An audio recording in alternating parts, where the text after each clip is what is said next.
Hello my dear darlings, my dear subscribers. Hello everyone. Today again, very happy news that in our studio, in my video, there is a guest, special guest, Dr. Olga. Thank you very much. I'm also very happy to be here in this cozy office. Thank you to receive my invitation and accept to join our video. It's always my pleasure. Today our topic with Dr. Olga will be about relationship with food.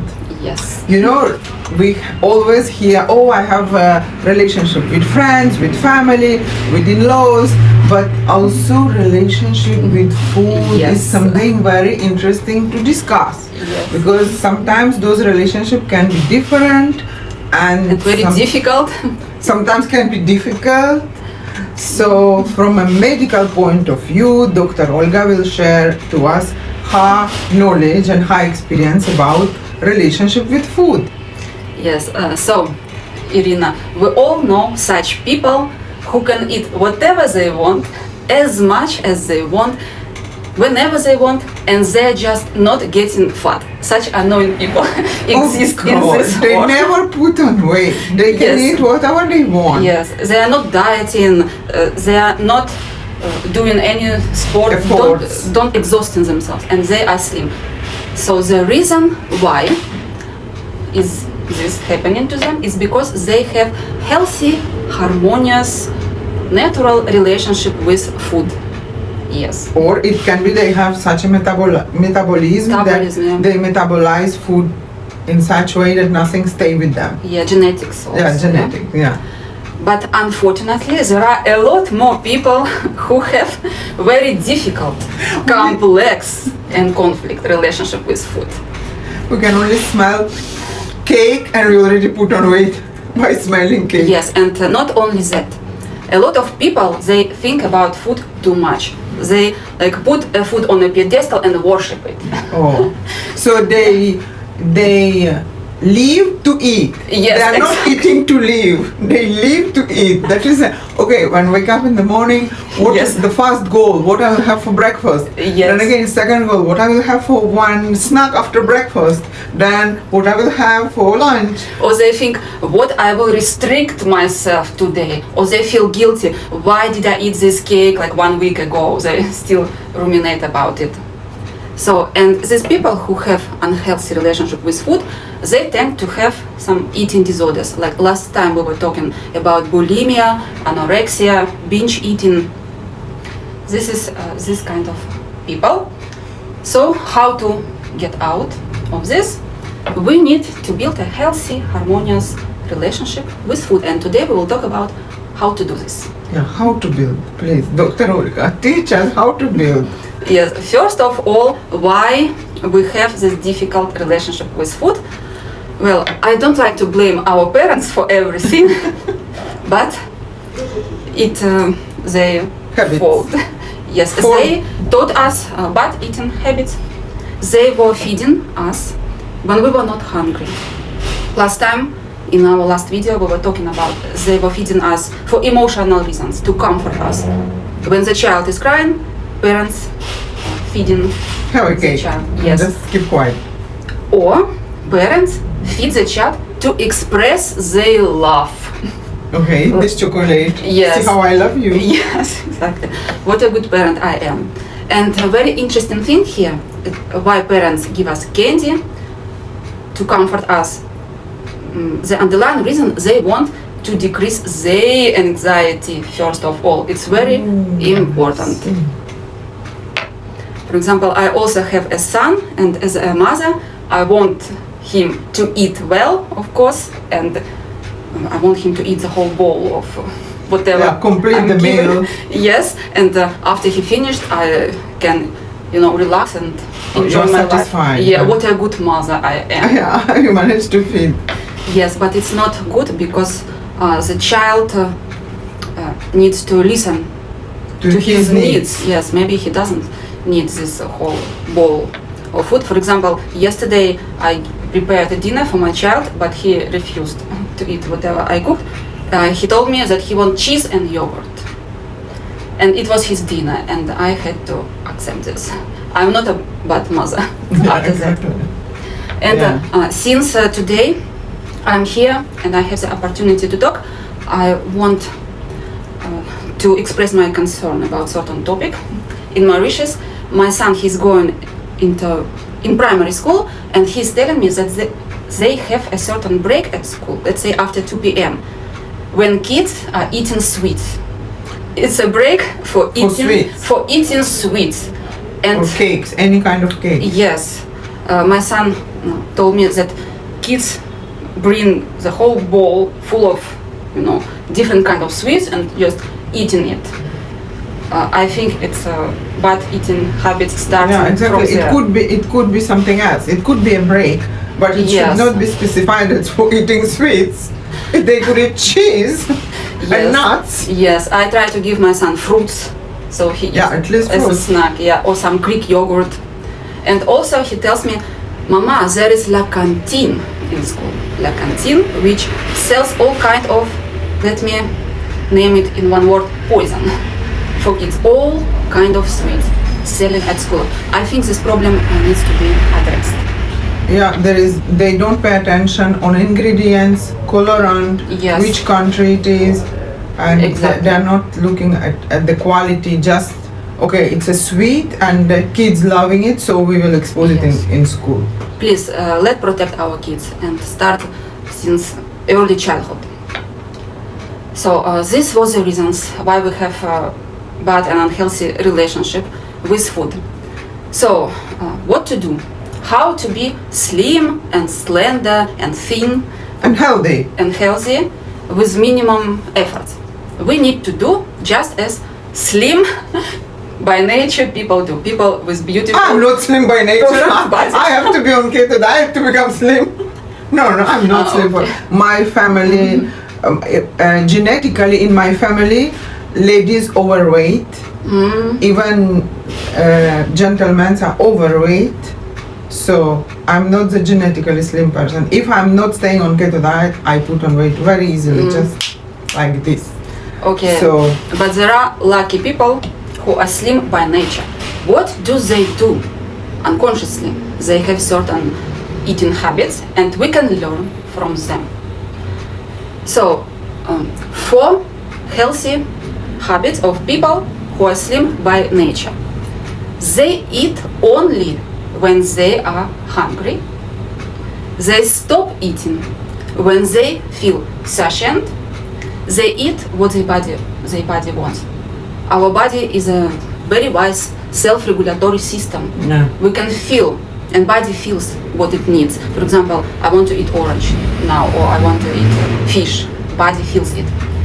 And one more habit, while eating, these people enjoying the food. They taste it, chewing it, enjoying the process. how many times they need to chew one bite? Yeah, this is, interesting question. Up to 20 times. One bite. Yes, you take a piece of food in your mouth and you chew 20 times. Doctor advice, please. Yes, and you chew, you swallow, and only then you put the next bite, yes, in your mouth. Because people with abnormal eating behavior, I want to highlight this term, it's a thing, it's a real thing, abnormal eating behavior. They are overly greedy and impatient when it comes to food. They just like binge eating. They put one bite and still chewing, did not finish chewing, there is Yes. second bite come inside. They stuffed like they. And we are not even talking about chewing 20 times. So even if we are not chewing food properly, it can lead to poor digestion. Yes.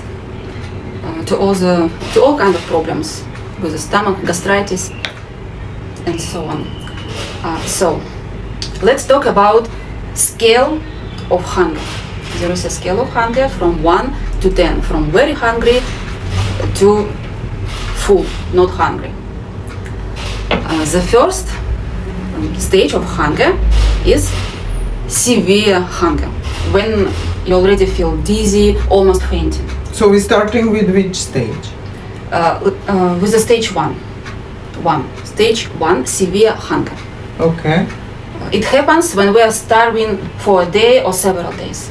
When we are starving, almost fainting. The next stage is strong hunger, when we are hungry and angry. Hungry like a wolf, when we want like to eat the whole refrigerator already. Stage 3, moderate hunger, when you are hungry but still polite.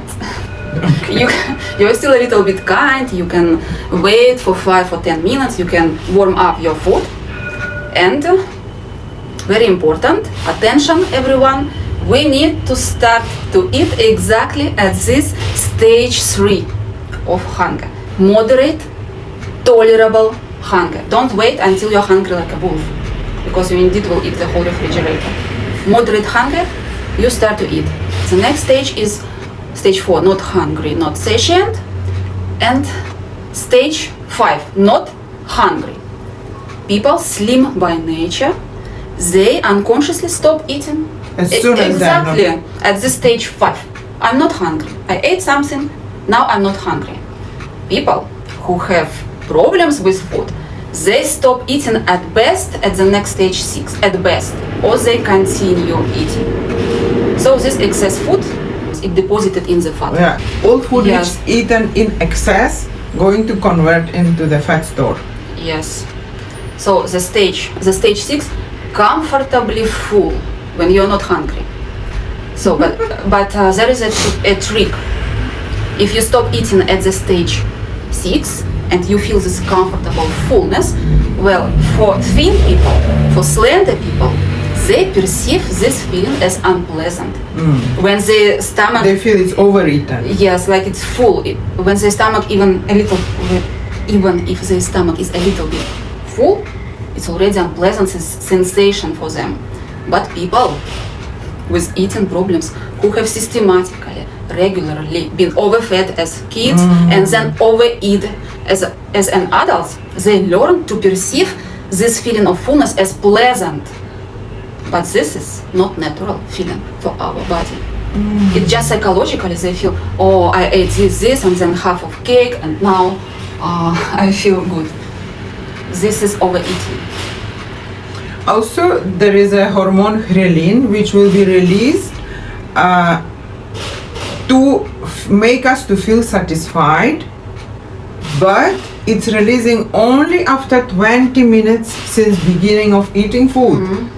So, if in the first 10 minutes we swallow everything which is on our table, and we may not realize that we already enough, because ghrelin will produce only after 20 minutes, so we'll be still continue to eat. When 20 minutes of the meal gone, then we realize, oh my God, I overeat, it's too much, why So have we're not aware of our feeling of exactly. satiety. So we need to wait.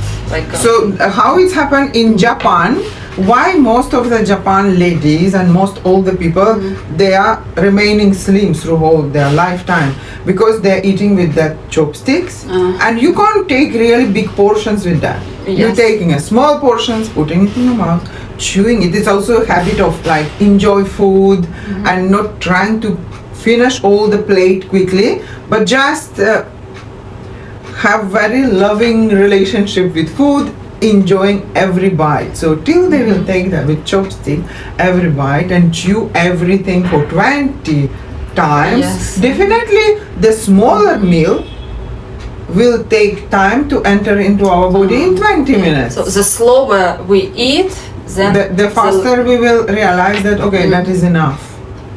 This is makes also one perfect theory. sense. That is also one theory. So we may see that in Japan they continue to eat rice, but it does not impact them this much how rice we are eating in Mauritius, because in Mauritius we put this much in, we can put whole plate of rice and then small curries, and with as if we're having competition who will finish it faster.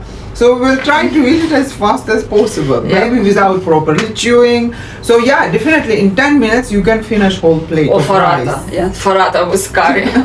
And then it's becoming 2-3 faratas. But in Japan they take the portion how much it is supposed to be, but they take time to eat. And let's say if they're taking their 20 minutes, after 20 minutes the portion is nearly over, and they are realizing that, oh, I'm enough, I'm feeling nice, I have eaten my portion, I'm fine.